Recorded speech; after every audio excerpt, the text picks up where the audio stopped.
सांगोला माझा.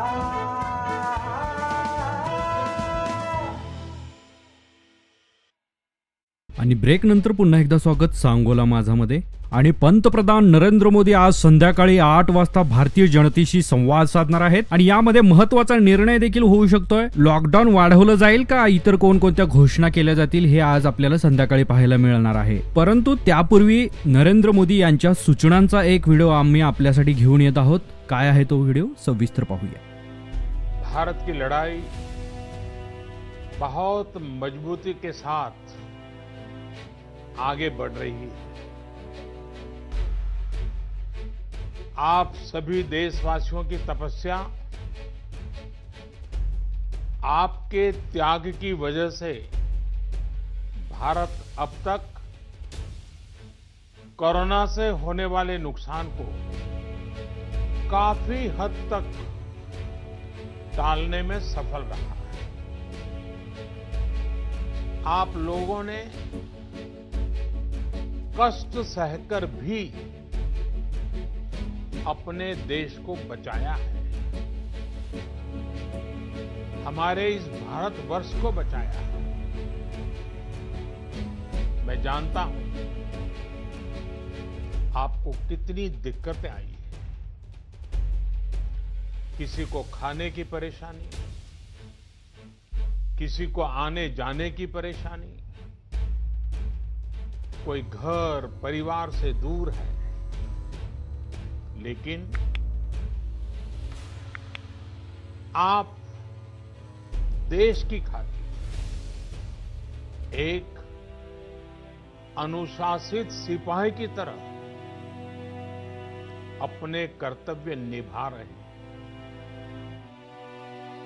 मैं आप सबको आदरपूर्वक नमन करता हूं. हमारे संविधान में जिस we the people of India, we the people of India की शक्ति की बात कही गई है, यही तो है वो.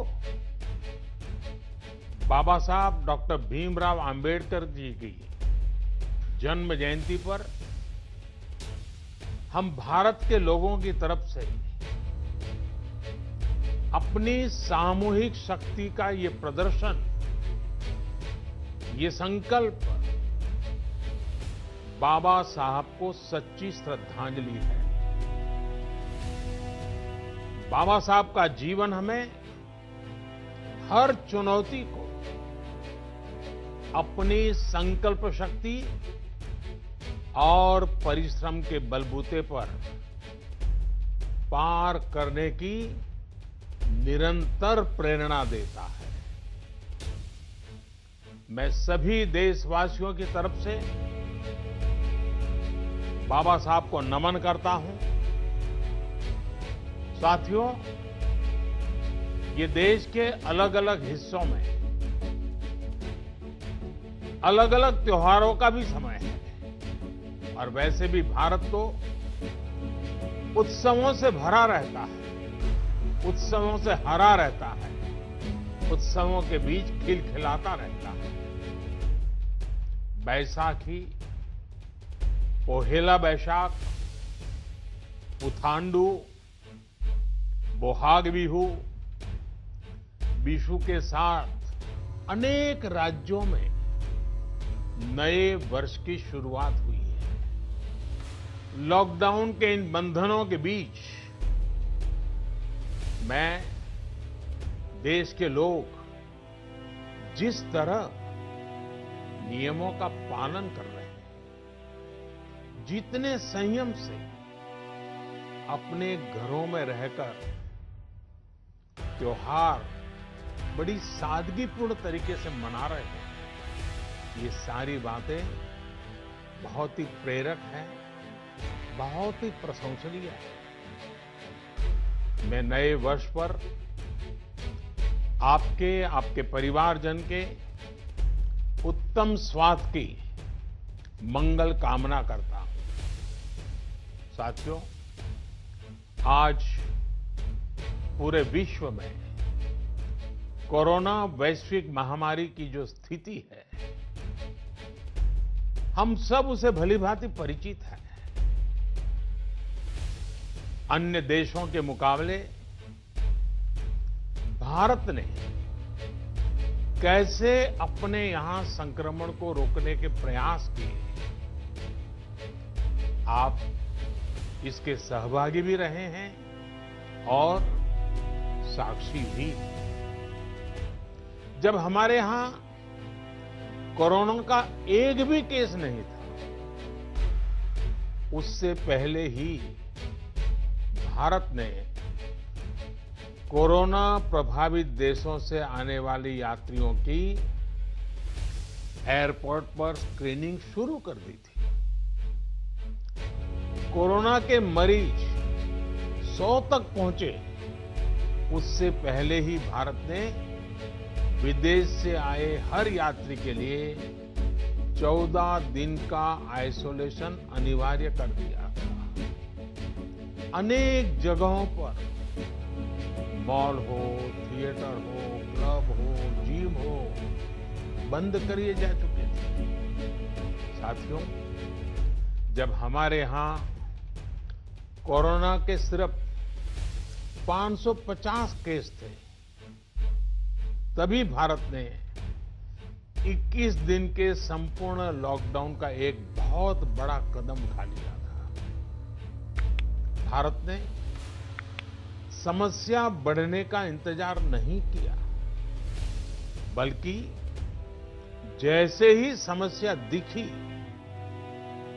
उसे तेजी से फैसले लेकर उसी समय रोकने का भरसक प्रयास किया। साथियों, वैसे एक ऐसा संकट है जिसमें किसी भी देश के साथ तुलना करना उचित नहीं है, लेकिन फिर भी कुछ सच्चाइयों को हम नकार नहीं सकते। ये भी एक सच्चाई है कि अगर दुनिया के बड़े बड़े सामर्थ्यवान देशों में कोरोना से जुड़े आंकड़े देखें, तो उनकी तुलना में आज भारत बहुत संभली हुई स्थिति में है। महीना 1.5 महीना पहले कई देश कोरोना संक्रमण के मामले में एक प्रकार से भारत के बराबर खड़े थे। आज उन देशों में भारत की तुलना में कोरोना के केसेस 25 से 30 गुना ज्यादा बढ़ गए हैं। उन देशों में हजारों लोगों की दुखद मृत्यु हो चुकी है। भारत ने होलिस्टिक अप्रोच न अपनाई होती, इंटीग्रेटेड अप्रोच न अपनाई होती, समय पर तेज फैसले न लिए होते, तो आज भारत की स्थिति क्या होती, इसकी कल्पना करते ही रुएं खड़े हो जाते हैं। लेकिन बीते दिनों के अनुभवों से ये साफ है कि हमने जो रास्ता चुना है, आज की स्थिति में वही हमारे लिए सही है। सोशल डिस्टेंसिंग और लॉकडाउन का बहुत बड़ा लाभ देश को मिला है। अगर सिर्फ आर्थिक दृष्टि से देखें तो ये महंगा जरूर लगता है, बहुत बड़ी कीमत चुकानी पड़ी है, लेकिन भारतवासियों की जिंदगी के आगे इसकी कोई तुलना नहीं हो सकती। सीमित संसाधनों के बीच भारत जिस मार्ग पर चला है, उस मार्ग की चर्चा आज दुनिया भर में होना बहुत स्वाभाविक है।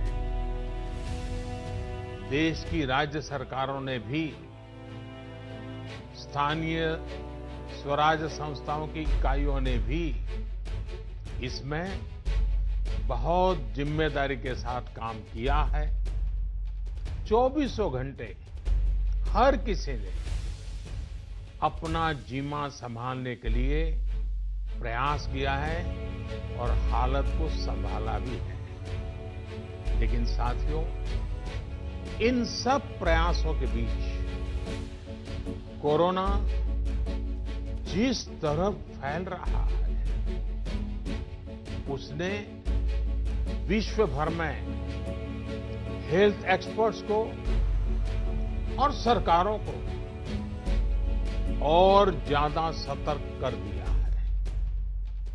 भारत में भी कोरोना के खिलाफ लड़ाई अब आगे कैसे बढ़े, हम विजयी कैसे हो, हमारे यहां नुकसान कम से कम कैसे हो, लोगों की दिक्कतें कम कैसे करें, इन बातों को लेकर राज्यों के साथ निरंतर चर्चाएं की है। और इन सभी चर्चाओं में से एक बात उभर करके आती है, हर किसी का यही सुझाव आता है, नागरिकों की तरफ से भी यही सुझाव आता है कि लॉकडाउन को बढ़ाया जाए। कई राज्य तो पहले से ही लॉकडाउन को बढ़ाने का फैसला कर चुके हैं। साथियों, सारे सुझावों को ध्यान में रखते हुए ये तय किया गया है कि भारत में लॉकडाउन को अब 3 मई तक और बढ़ाना पड़ेगा। यानी 3 मई तक हम सभी को, हर देशवासी को लॉकडाउन में ही रहना होगा। इस दौरान हमें अनुशासन का उसी तरह पालन करना है जैसे हम करते आ रहे हैं। मेरी सभी देशवासियों से ये प्रार्थना है कि अब कोरोना को हमें किसी भी कीमत पर नए क्षेत्रों में फैलने नहीं देना है। स्थानीय स्तर पर अब एक भी मरीज बढ़ता है तो ये हमारे लिए चिंता का विषय होना चाहिए। कहीं पर भी कोरोना से एक भी मरीज की दुखद मृत्यु होती है तो हमारी चिंता और बढ़नी चाहिए। और इसलिए हमें हॉटस्पॉट्स को इंगित करके पहले से भी ज्यादा, बहुत ज्यादा सतर्कता बरतनी ही होगी। जिन स्थानों के हॉटस्पॉट में बदलने की आशंका है, उस पर भी हमें कड़ी नजर रखनी होगी, कठोर कदम उठाने होंगे। नए हॉटस्पॉट्स का बनना हमारे परिश्रम और हमारी तपस्या को और चुनौती देगा, नए संकट पैदा करेगा। इसलिए अगले 1 सप्ताह में कोरोना के खिलाफ लड़ाई में कठोरता और ज्यादा बढ़ाई जाएगी। 20 अप्रैल तक हर कस्बे, हर थाने, हर जिले, हर राज्य को बड़ी बारीकी से परखा जाएगा। वहां लॉकडाउन का कितना पालन हो रहा है, उस क्षेत्र ने कोरोना से खुद को कितना बचाया है, इसका मूल्यांकन लगातार किया जाएगा। जो क्षेत्र इस अग्नि परीक्षा में सफल होंगे, जो अपने यहां हॉटस्पॉट नहीं बढ़ने देंगे और जिनके हॉटस्पॉट में बदलने की आशंका भी कम होगी, वहां पर 20 अप्रैल से कुछ जरूरी गतिविधियों की अनुमति, छूटछाट दी जा सकती है। लेकिन याद रखिए, ये अनुमति सशर्त होगी। बाहर निकलने के नियम बहुत सख्त होंगे। लॉकडाउन के नियम अगर टूटते हैं और कोरोना का पैर हमारे इलाके में पड़ता है, तो सारी अनुमति तुरंत वापस ले ली जाएगी। और इसलिए न खुद कोई लापरवाही करनी है और न ही किसी और को लापरवाही करने देना है। मेरे देशवासियों, कल इस बारे में सरकार की तरफ से एक विस्तृत गाइडलाइन जारी की जाएगी। साथियों, 20 अप्रैल से चिन्हित क्षेत्रों में इस सीमित छूट का प्रावधान हमारे गरीब भाई बहनों की आजीविका को ध्यान में रखते हुए किया गया है। जो रोज कमाते हैं, रोज की कमाई से अपनी जरूरतें पूरी करते हैं, वही मेरा एक बृहद परिवार है। मेरी सर्वोच्च प्राथमिकताओं में एक, इनके जीवन में आई मुश्किल को कम करना है। प्रधानमंत्री गरीब कल्याण योजना के माध्यम से सरकार ने उनकी मदद करने का हर संभव प्रयास किया है। अब नई गाइडलाइंस बनाते समय भी उनके हितों का पूरा ध्यान रखा गया है। इस समय रबी फसल की कटाई का काम भी जारी है। केंद्र सरकार और राज्य सरकारें मिलकर प्रयास कर रही हैं कि किसानों को कम से कम दिक्कत हो। साथियों, देश में दवा से लेकर के राशन तक पर्याप्त भंडार है। सप्लाई चेन की बाधाएं लगातार दूर की जा रही है। हेल्थ इंफ्रास्ट्रक्चर के मोर्चे पर भी हम तेजी से आगे बढ़ रहे हैं। जहां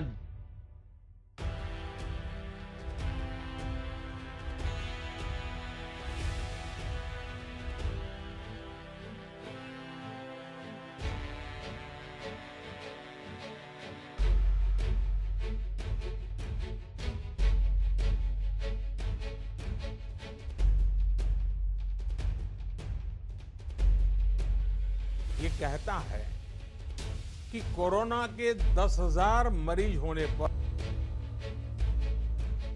1500-1600 बेड्स की जरूरत होती है।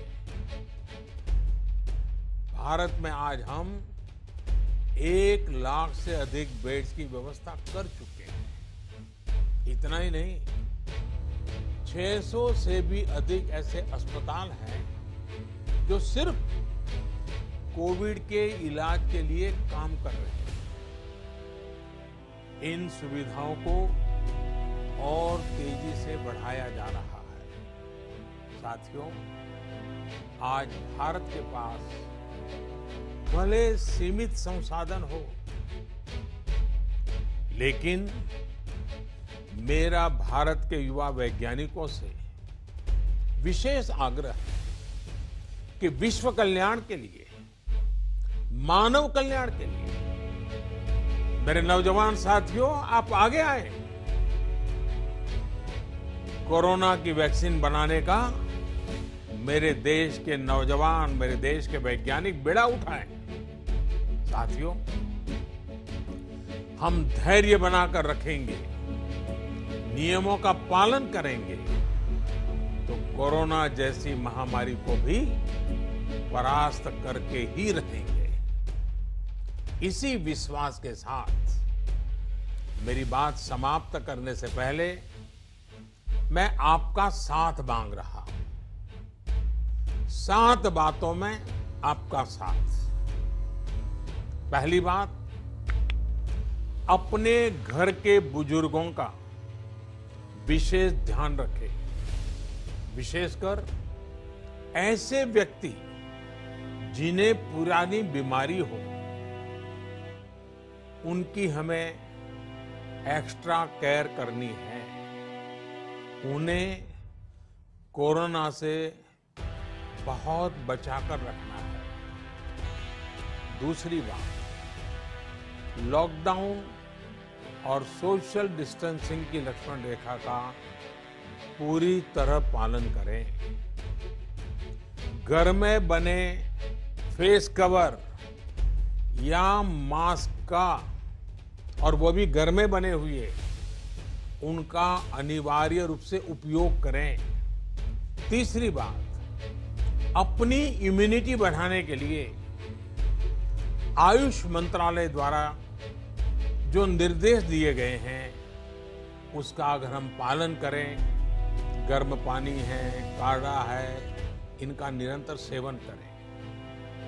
चौथी बात, कोरोना संक्रमण का फैलाव रोकने में मदद करने के लिए आरोग्य सेतु मोबाइल ऐप,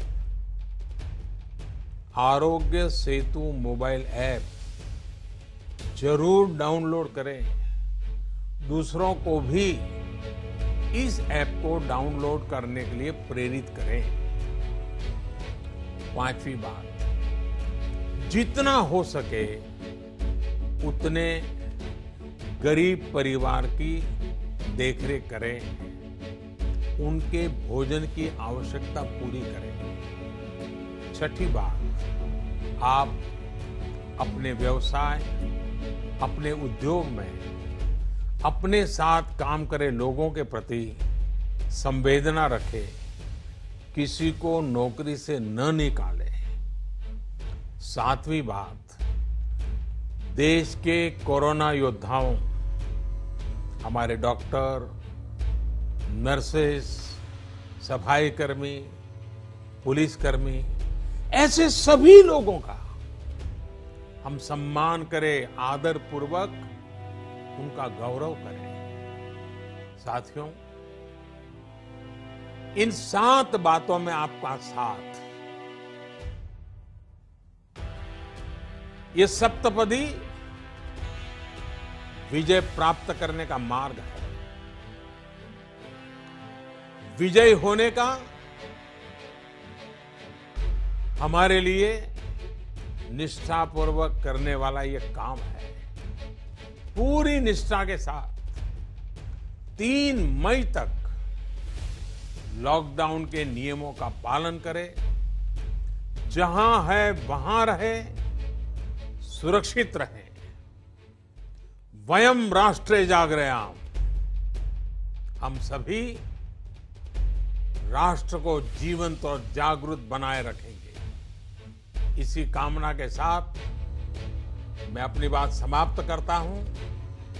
आपको, आपके परिवार को उत्तम स्वास्थ्य की मंगल कामनाएं करता हूं। बहुत बहुत धन्यवाद। आणि बुलेटिनमध्ये वेळ आल्या इथेच थांबण्याची। ताज्या बातम्यांच्या अपडेटसाठी सांगोला माझा चॅनलला सबस्क्राइब करा आणि बेल आयकॉन प्रेस करा।